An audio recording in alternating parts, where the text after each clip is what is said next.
Ajit आगरकरची wicket पडणार हे जवळपास फिक्स मानलं जात आहे.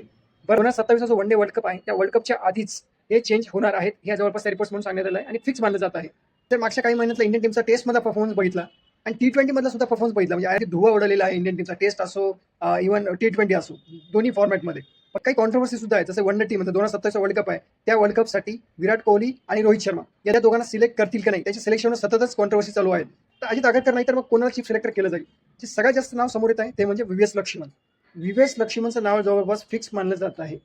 व्ही.एस. लक्ष्मण हा इंडियन टीम मॅनेजमेंट सोबत, इंडियन प्लेयर्स सोबत, जे सध्याचे करंट प्लेयर्स आहेत किंवा अजून थोडे मागचे प्लेयर्स आहेत म्हणजे विराट कोहली असेल, रोहित शर्मा असेल, यांच्यासोबत सुद्धा तो बऱ्याच वर्षापासून जोडला गेलेला आहे. व्ही.एस. लक्ष्मण तो एकतर सीओ सेंटर ऑफ एक्सलन्सचा सुद्धा हेड आहे.